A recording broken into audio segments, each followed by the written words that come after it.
जय माता दी। आप और आपके परिवारजनों पर माँ भगवती की कृपा सदा बनी रहे।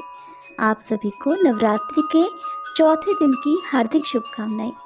महर्षि मेधा ने कहा, पूर्व काल में शुंभ निशुंभ नामक असुरों ने अपने बल के मद से इंद्र का, त्रिलोकी का राज्य और यज्ञों के भाग छीन लिए, और वे दोनों इसी प्रकार सूर्य, चंद्रमा, धर्मराज और वरुण के अधिकार भी छीनकर स्वयं ही उनका उपयोग करने लगे। वायु और अग्नि का कार्य भी वही करने लगे, और इसके पश्चात उन्होंने जिन देवताओं का राज्य छीना था उनको अपने अपने स्थान से निकाल दिया। इस तरह से अधिकार छीने हुए तथा दैत्यों द्वारा निकाले हुए देवता अपराजिता देवी का स्मरण करने लगे कि देवी ने हमको वर दिया था कि मैं तुम्हारी संपूर्ण विपत्तियों को नष्ट करके तुम्हारी रक्षा करूंगी। ऐसा विचार कर सभी देवता हिमालय पर गए और भगवती विष्णु माया की स्तुति करने लगे। देवताओं ने कहा, देवी को नमस्कार है, शिवा को नमस्कार है, प्रकृति और भद्रा को नमस्कार है। हम लोग रौद्रा, नित्या और गौरी को नमस्कार करते हैं। ज्योत्सनामयी चंद्र रूपिणी व सुख रूपा देवी को निरंतर नमस्कार है।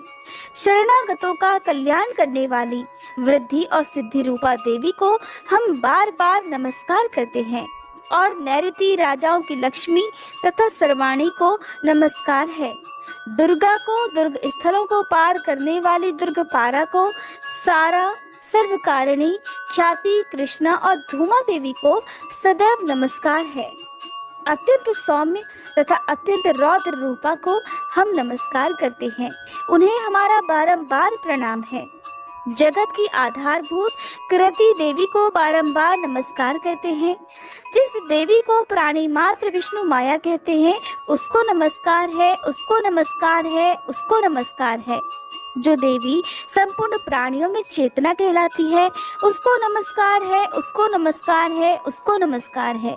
जो देवी संपूर्ण प्राणियों में बुद्धि रूप से स्थित है उसको नमस्कार है, उसको नमस्कार है, उसको नमस्कार है। जो देवी सब प्राणियों में निद्रा रूप से विराजमान है उसको नमस्कार है, उसको नमस्कार है, उसको नमस्कार है। जो देवी संपूर्ण प्राणियों में शुद्धा रूप से विराजमान है उसको नमस्कार है, उसको नमस्कार है, उसको नमस्कार है।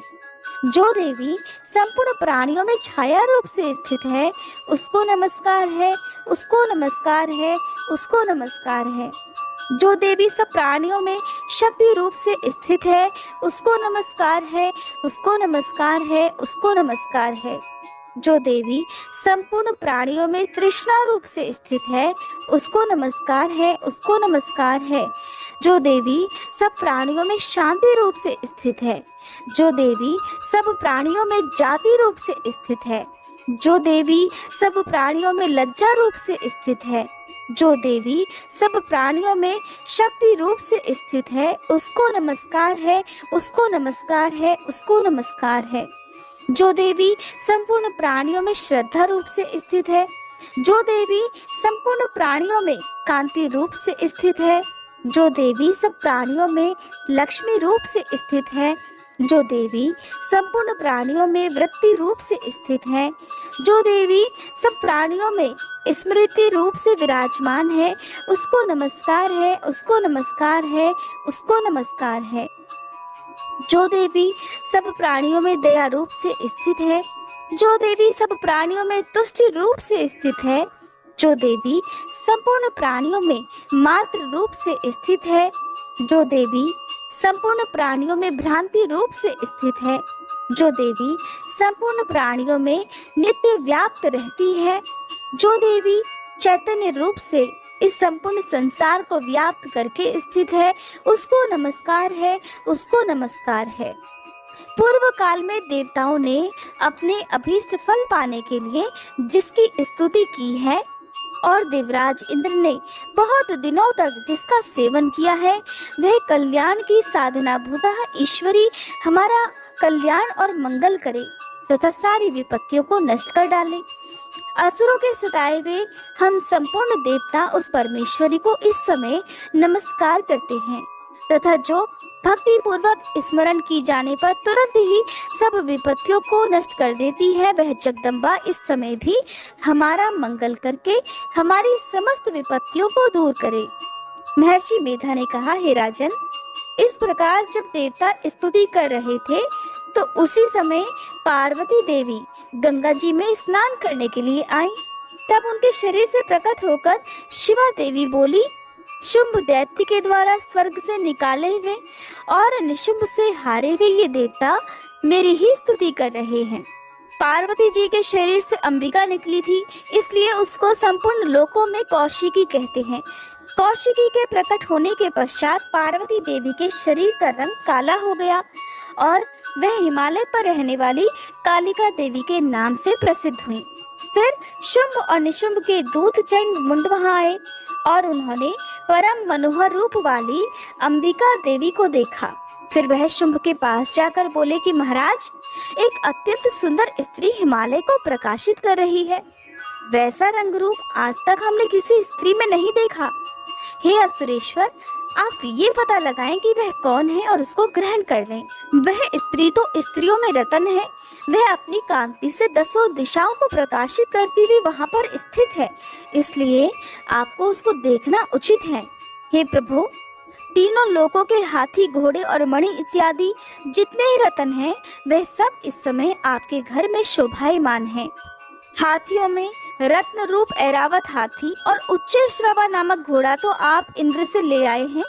हंसों द्वारा जुता हुआ विमान जो कि ब्रह्मा जी के पास था, अब भी आपके पास है। और ये महापद्म नामक खजाना आपने कुबेर से छीना है। समुद्र ने आपको सदा खिले हुए फूलों की किंजलकिनी नाम की माला दी है। वरुण का कंचन की वर्षा करने वाला छत्र आपके पास है। रथों में श्रेष्ठ प्रजापति का रथ भी आपके पास ही है। हे दैत्येंद्र, मृत्यु से उत्कांतिदा नामक शक्ति भी आपने छीन ली और वरुण का पाश भी आपके भ्राता निशुंभ के पास ही है। और समुद्र में पैदा होने वाले सभी प्रकार के रत्न भी आपके भ्राता निशुंभ के अधिकार में हैं।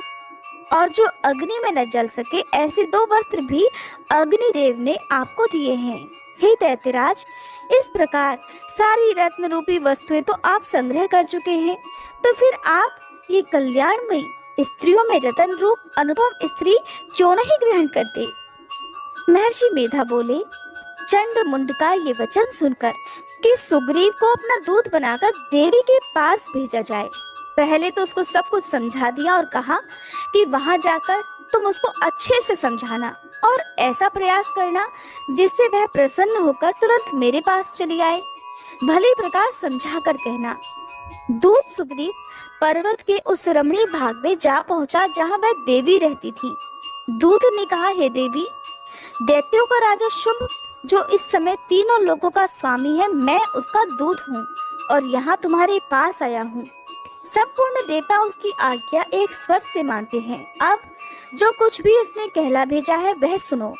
उसने कहा है, इस समय संपूर्ण त्रिलोकी मेरे वश में है और संपूर्ण यज्ञों के भाग को पृथक पृथक मैं ही लेता हूँ और तीनों लोकों में जितने श्रेष्ठ रतन हैं वह सब मेरे पास हैं। देवराज इंद्र का वाहन ऐरावत मेरे पास है जो मैंने उससे छीन लिया है। उच्चैश्रवा नामक घोड़ा जो क्षीर सागर मंथन करने से प्रकट हुआ था, उसे देवताओं ने मुझे समर्पित किया है। हे सुंदरी, इसके अलावा और भी जो रतन भूषण पदार्थ देवताओं के पास थे वे सब इस समय मेरे पास हैं। देवी, मैं तुम्हें संसार की स्त्रियों में रत्न मानता हूँ क्योंकि रत्नों का उपभोग करने वाला भी मैं ही हूँ। हे चंचल कटाक्षों वाली सुंदरी, अब ये मैं तुझ पर छोड़ता हूँ कि तू मेरे या मेरे भाई महापराक्रमी निशुंभ की सेवा में आ जाए। अगर तू मुझे वरेगी तो तुझे अतुल महान ऐश्वर्य की प्राप्ति होगी, इसलिए तुम अपनी बुद्धि से ये विचार कर मेरे पास चली आओ। महर्षि मेधा ने कहा, दूत के ऐसा कहने पर संपूर्ण जगत का कल्याण करने वाली भगवती दुर्गा मन ही मन मुस्कुराई और इस प्रकार कहने लगी, हे दूत, तू जो कुछ भी कह रहा है वह सत्य है और इसमें किंचित मात्र भी झूठ नहीं। शुंभ इस समय तीनों लोकों का स्वामी है और निशुंभ भी उसी की तरह पराक्रमी है, किंतु इसके संबंध में मैं जो प्रतिज्ञा कर चुकी हूँ उसे मैं कैसे झुठला सकती हूँ? इसलिए तू मैंने जो प्रतिज्ञा की है उसे सुन। मैंने प्रतिज्ञा की है कि जो मुझे युद्ध में जीत लेगा और मेरे अभिमान को खंडित कर देगा और बल में मेरे समान होगा, वही मेरा स्वामी होगा। इसलिए शुंभ अथवा महापराक्रमी निशुंभ यहाँ आए और युद्ध में जीतकर मुझसे विवाह कर ले। इसमें भला देर की क्या आवश्यकता है? दूत ने कहा, देवी, तुम अभिमान में भरी हुई हो, मेरे सामने ऐसी बातें मत करो। इस संपूर्ण त्रिलोकी में मुझे तो कोई ऐसा दिखाई नहीं देता जो कि शुंभ और निशुंभ के सामने ठहर सके।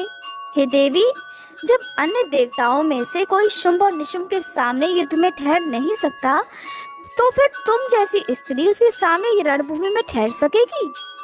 जिन निशुंभ आदि असुरों के सामने इंद्र आदि देवता भी नहीं ठहर सके, तो फिर तुम अकेली स्त्री उसके सामने कैसे ठहर सकोगी? इसलिए तुम मेरा कहना मानकर उनके पास चले जाओ, नहीं तो जब वह तुम्हें केश पकड़कर घसीटते हुए ले जाएंगे तो तुम्हारा गौरव नष्ट हो जाएगा। इसलिए मेरी बात मान लो। दूत, तुमने जो कुछ कहा वो ठीक है। शुंभ और निशुंभ बड़े बलवान हैं, लेकिन मैं भी क्या कर सकती हूँ, क्योंकि मैं तो बिना विचारे प्रतिज्ञा कर चुकी हूँ। इसलिए तुम जाओ और मैंने जो कुछ कह दिया है वह सब आदर पूर्वक असुरेंद्र से कह दो। इसके बाद वह जैसा उचित समझे वैसा करे। 5वां अध्याय समाप्त। 6ठा अध्याय प्रारंभ। धूम्रलोचन वध। महर्षि मेधा ने कहा, देवी की बात सुनकर दूत क्रोध में भरा हुआ वहां से असुरेंद्र के पास जा पहुंचा और सारा वृतांत उसे कह सुनाया। दूत की बात सुनकर असुरेंद्र के क्रोध का पारावार नहीं रहा और उसने अपने सेनापति धूम्रलोचन से कहा कि धूम्रलोचन, तुम अपनी सेना सहित शीघ्र वहां जाओ और उस दुष्टा के केशों को पकड़कर उसे घसीटते हुए यहाँ लेकर आओ। अगर उसकी रक्षा के लिए कोई दूसरा खड़ा हो, चाहे वह देवता, यक्ष अथवा गंधर्व ही क्यों ना हो, उसे तुम अवश्य ही मार डालना। महर्षि मेधा ने कहा, शुंभ के इस प्रकार आज्ञा देने पर धूम्रलोचन 60,000 राक्षसों की सेना साथ लेकर वहां पहुंचा और देवी को ललकार कर कहने लगा, अरे तू अभी शुंभ निशुंभ के पास चल। अगर तू प्रसन्नता पूर्वक मेरे साथ नहीं चलेगी तो मैं तेरे केशों को पकड़कर घसीटता हुआ तुझे ले चलूंगा। देवी बोली, असुरेंद्र का भेजा हुआ तेरे जैसा बलवान अगर बलपूर्वक मुझे ले जाएगा तो ऐसी दशा में मैं तुम्हारा कर भी क्या सकती हूँ। महर्षि मेधा ने कहा, ऐसा कहने पर धूम्रलोचन उसकी ओर लपका, किंतु देवी ने उसे अपने हुंकार मात्र से ही भस्म कर डाला। ये देखकर असुर सेना क्रुद्ध होकर देवी की ओर बढ़ी, परंतु अंबिका ने उन पर तीखे बाणों, शक्तियों तथा फरसों की वर्षा आरंभ कर दी। इतने में देवी का वाहन भी अपनी ग्रीवा के बालों को झटकता हुआ और बड़ा भारी शब्द करता हुआ असुर सेना में कूद पड़ा। उसने कई असुर अपने पंजों से, कई अपने जबड़ों से और कई को धरती पर पटककर अपनी दाढ़ों से घायल करके मार डाला। उसने कई असुरों के अपने नखों से पेट फाड़ डाले और कई असुरों का तो केवल थप्पड़ मारकर सिर ही धड़ से अलग कर दिया। कई असुरों की भुजाएं और सिर तोड़ डाले और गर्दन के बालों को हिलाते हुए उसने कई असुरों को पकड़कर उनके पेड़ फाड़कर उनका रक्त पी डाला। इस प्रकार देवी के उस महाबलवान सिंह ने क्षण भर में ही असुर सेना को समाप्त कर दिया। शुंभ ने जब ये सुना कि देवी ने धूम्रलोचन असुर को मार डाला है और उसके सिंह ने सारी सेना का संहार कर डाला है, तब उसे बड़ा क्रोध आया। उसके मारे क्रोध के ओंठ फड़कने लगे। उसने चंड तथा मुंड नामक महाअसुरों को आज्ञा दी, हे चंड और मुंड, तुम अपने साथ एक बड़ी सेना लेकर वहां जाओ और उस देवी के बाल पकड़कर उसे बांधकर तुरंत यहाँ ले आओ। अगर उसको यहाँ लाने में किसी भी प्रकार का संदेह हो तो अपनी सेना सहित उससे लड़ते हुए उसको मार डालो, और जब वह दुष्टा और उसका सिंह दोनों मारे जाएं, तब भी उसको बांधकर यहाँ लेकर आना। 6ठा अध्याय समाप्त। 7वां अध्याय प्रारंभ। चंड और मुंड का वध। महर्षि मेधा ने कहा, दैत्यराज की आज्ञा पाकर चंड और मुंड चतुरंगिनी सेना को साथ लेकर हथियार उठाए हुए देवी से लड़ने के लिए चल दिए। हिमालय पर्वत पर पहुंचकर उन्होंने देवी को मुस्कुराते हुए देखा, जो सिंह पर बैठी हुई थी। जब असुर उनको पकड़ने के लिए तलवारें लेकर उनकी ओर बढ़े, तब अंबिका को उन पर बड़ा क्रोध आया और मारे क्रोध के उनका मुख काला पड़ गया, उनकी भ्रुकुटियां चढ़ गईं और उनके ललाट में से अत्यंत भयंकर तथा अत्यंत विस्तृत मुख वाली लाल आंखों वाली काली प्रकट हुई, जो कि अपने हाथों में तलवार और पाश लिए हुए थी। वह विचित्र खड्ग धारण किए हुए थी तथा चीते की चर्म और साड़ी तथा नरमुंडों की माला पहने हुए थी। उसका मांस सूखा हुआ था और शरीर केवल हड्डियों का ढांचा था, और जो भयंकर शब्द से दिशाओं को पूर्ण कर रही थी, वह असुर सेना पर टूट पड़ी और दैत्यों का भक्षण करने लगी। वह पार्श्व रक्षकों, अंकुशधारी महावतों, हाथियों पर सवार योद्धाओं और घंटा सहित हाथियों को एक हाथ से पकड़ पकड़ कर अपने मुख में डाल रही थी, और इस प्रकार वह घोड़ों, रथों, सारथियों और रथों में बैठे हुए सैनिकों को भी मुंह में डालकर भयानक रूप से चबा रही थी। किसी के केश पकड़कर, किसी को गर्दन से पकड़कर, किसी को पैरों से दबाकर और किसी दैत्य को तो छाती से मसलकर मार रही थी। वह दैत्यों के छोड़े हुए बड़े बड़े अस्त्र शस्त्रों को मुंह में पकड़कर और क्रोध में भरकर उनको दांतों से पीस रही थी। उसने कई बड़े बड़े असुर भक्षण कर डाले, कितनों को रौंद डाला और कितने उसकी मार के मारे भाग गए। कितनों को उसने तलवार से मार डाला, कितनों को अपने दांतों से समाप्त कर दिया, और इस प्रकार से देवी ने क्षण भर में संपूर्ण दैत्य सेना को नष्ट कर दिया। ये देख महापराक्रमी चंड काली देवी की ओर लपका और मुंड ने भी देवी पर अपने भयानक बाणों की वर्षा आरंभ कर दी और अपने हजारों चक्र उस पर छोड़े। उस समय वह चमकते हुए बाण और चक्र देवी के मुख में प्रविष्ट हुए इस प्रकार दिख रहे थे, मानो बहुत से सूर्य मेघों की घटा में प्रविष्ट हो रहे हों। इसके बाद भयंकर शब्द के साथ काली ने अत्यंत जोश में भरकर विकट अट्टहास किया। उसका भयंकर मुख देखा नहीं जाता था।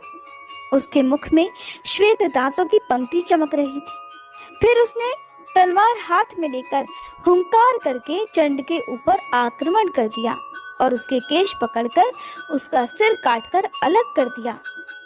चंड को मरा हुआ देखकर मुंड देवी की ओर लपका, परंतु देवी ने क्रोध में भरकर उसे भी अपनी तलवार से यमलोक पहुंचा दिया। चंड और मुंड को मरा हुआ देखकर उसकी बाकी बची हुई सेना वहां से भाग खड़ी हुई। इसके बाद काली चंड और मुंड के कटे हुए सिरों को लेकर चंडिका के पास गई और प्रचंड अट्टहास के साथ कहने लगी, हे देवी, चंड और मुंड दो महादैत्यों को मारकर मैंने तुम्हारी भेंट कर दिया है।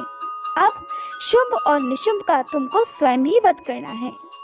महर्षि मेधा ने कहा। वहां लाए हुए चंड और मुंड के सिरों को देखकर कल्याणमयी चंडी ने काली से मधुर वाणी में कहा, हे देवी, तुम क्योंकि चंड और मुंड को मेरे पास लेकर आई हो, इसलिए इस संसार में चामुंडा के नाम से तुम्हारी ख्याति होगी। श्री दुर्गा सप्तशती पाठ 8वां अध्याय रक्त बीज वध। महर्षि मेधा ने कहा, चंड और मुंड नामक असुरों के मारे जाने से और बहुत सी सेना के नष्ट हो जाने से असुरों के राजा प्रतापी शुंभ ने क्रोधयुक्त होकर अपनी संपूर्ण सेना को युद्ध के लिए तैयार होने की आज्ञा दी। उसने कहा, अब उदययुध नामक 86 असुर सेनापति अपनी सेनाओं के साथ युद्ध के लिए जाएं और कंबु नामक 84 सेनापति भी युद्ध के लिए जाएं।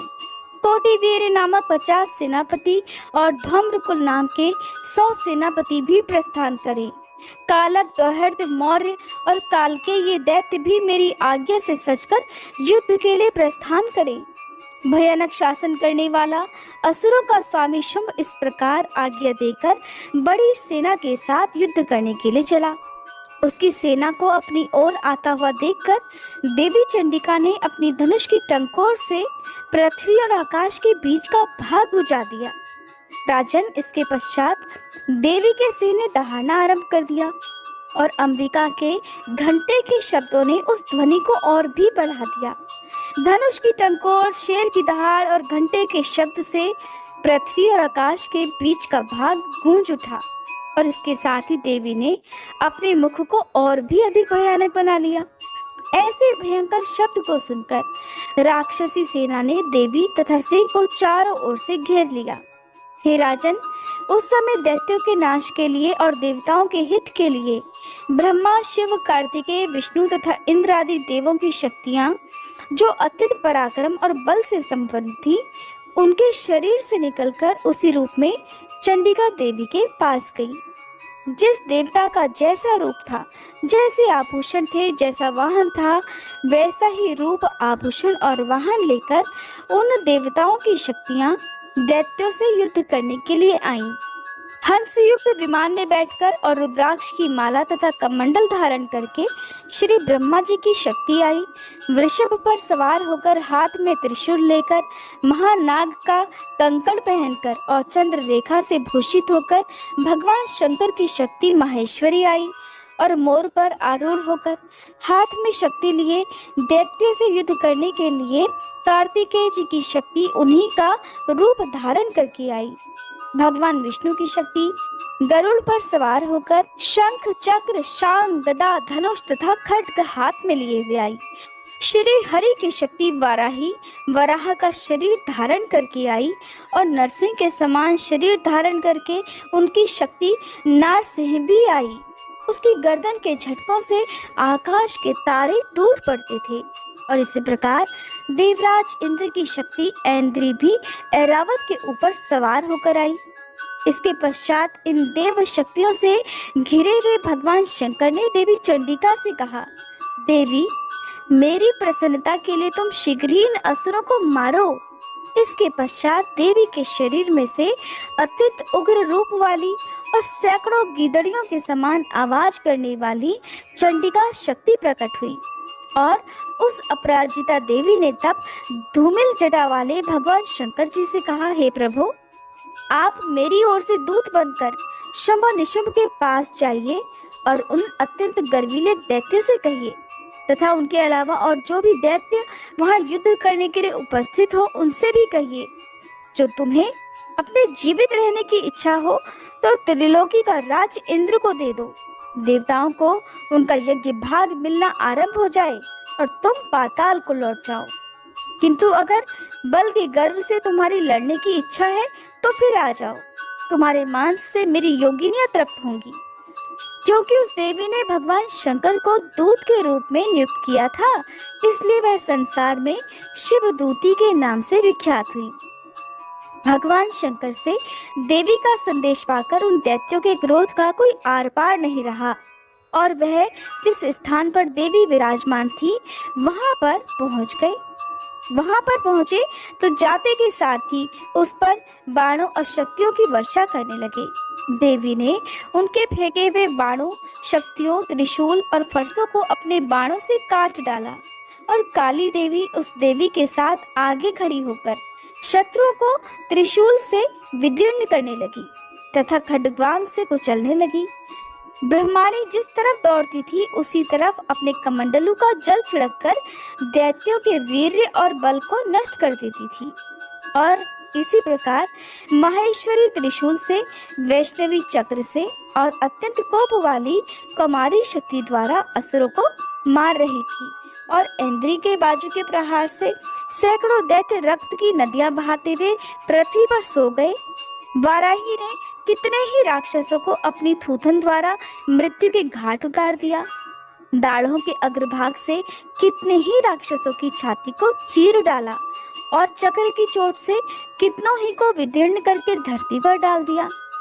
बड़े बड़े राक्षसों को नारसिंही अपने नखों से विदीर्ण करके भक्षण कर रही थी, और सिंहनाद से चारों दिशाओं को गुंजाती हुई रणभूमि में विचर रही थी। शिवदूती के प्रचंड अट्टहास से कितने ही दैत्य भयभीत होकर पृथ्वी पर गिर पड़े, और उनके गिरते ही वह उनको भक्षण कर गई। इस तरह क्रोध में भरे हुए मातृगणों द्वारा नाना प्रकार के उपायों से बड़े बड़े असुरों को मरते देखकर राक्षसी सेना भाग खड़ी हुई। और उनको इस प्रकार भागता हुआ देखकर रक्तबीज नामक महापराक्रमी राक्षस क्रोध में भरकर फिर युद्ध के लिए आगे बढ़ा। उसके शरीर से रक्त की बूंदें पृथ्वी पर जैसे ही गिरती, तुरंत वैसे ही शरीर वाला तथा वैसा ही बलवान दैत्य पृथ्वी से उत्पन्न हो जाता। रक्तबीज गदा हाथ में लेकर ऐन्द्री के साथ युद्ध करने लगा।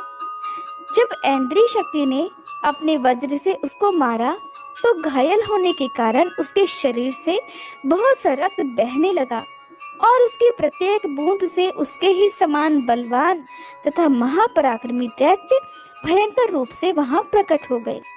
वे सब के सब दैत्य रक्तबीज के समान ही बलवान तेज वाले थे। वे भी भयंकर अस्त्र शस्त्र लेकर देवियों के साथ युद्ध करने लगे। जब ऐन्द्री के वज्र प्रहार से उसके मस्तक पर चोट लगी और रक्त बहने लगा तो उसमें से हजारों ही दैत्य पुरुष उत्पन्न हो गए। वैष्णवी ने चक्र से और ऐन्द्री ने गदा से रक्तबीज को चोट पहुंचाई और फिर वैष्णवी के चक्र से घायल होने पर उसके शरीर से जो रक्त बहा उससे हजारों महाअसुर उत्पन्न हो गए, जिनके द्वारा यह संपूर्ण जगत व्याप्त हो गया। कौमारी ने शक्ति से, वाराही ने खड्ग से और महेश्वरी ने त्रिशूल से उसको घायल कर दिया। इस प्रकार क्रोध में भरकर उस महादैत्य ने सब मात्र शक्तियों पर पृथक पृथक गदा से प्रहार किया और माताओं ने शक्ति तथा शूल इत्यादि से उसको जो बार बार घायल किया, उससे सैकड़ों महादैत्य उत्पन्न हो गए और इस प्रकार उस रक्त बीज के रक्त से उत्पन्न हुए असुरों से संपूर्ण जगत व्याप्त हो गया, जिससे देवताओं को बड़ा भय हुआ। देवताओं को भयभीत देखकर चंडिका ने काली से कहा, हे चामुंडे, अब अपने मुख को बड़ा करो और मेरे शस्त्रघात से उत्पन्न हुए रक्त बिंदुओं को तथा रक्त बिंदुओं से उत्पन्न हुए महाअसुरों को तुम अपने इस विकराल मुख से भक्षण करती जाओ। इस प्रकार रक्त बिंदुओं से उत्पन्न हुए महादैत्यों को भक्षण करती हुई तुम रणभूमि में विचरना। इस प्रकार रक्त क्षीण होने से ये दैत्य नष्ट हो जाएगा। तुम्हारे भक्षण करने के कारण अन्य दैत्य भी उत्पन्न नहीं होंगे। काली से इस प्रकार कहकर चंडिका देवी ने रक्त बीज पर अपने त्रिशूल से प्रहार कर दिया और उधर काली देवी ने अपने मुख में उसका रक्त ले लिया। तब उसने गदा से चंडिका पर प्रहार किया। प्रहार से चंडिका को तनिक भी कष्ट नहीं हुआ, किंतु रक्त बीज के शरीर से बहुत सा रक्त बहने लगा। लेकिन उसके गिरने के साथ ही काली देवी ने उसको अपने मुख में ले लिया। काली के मुख में उस रक्त से जो असुर उत्पन्न हुए, उसने उनको तत्काल ही भक्षण कर लिया और रक्त को पीती गई। फिर देवी ने रक्त बीज को, जिसका कि रक्त काली ने पिया था, चंडिका ने उस दैत्य को वज्र, बाण, खड्ग तथा रिष्टि इत्यादि से मार डाला। हे राजन, अनेक प्रकार के शस्त्रों से मारा हुआ और खून से वंचित वह महादैत्य रक्त बीज अब पृथ्वी पर गिर पड़ा। हे राजन, उसके गिरने से देवता अत्यंत प्रसन्न हुए और माताएं उन असुरों का रक्त पीने के बाद प्रसन्न होकर नृत्य करने लगी। जय माता दी। आज के अध्याय समाप्त। इसके आगे का वर्णन आप आने वाली वीडियो में देखिएगा। अगर वीडियो पसंद आई हो तो वीडियो को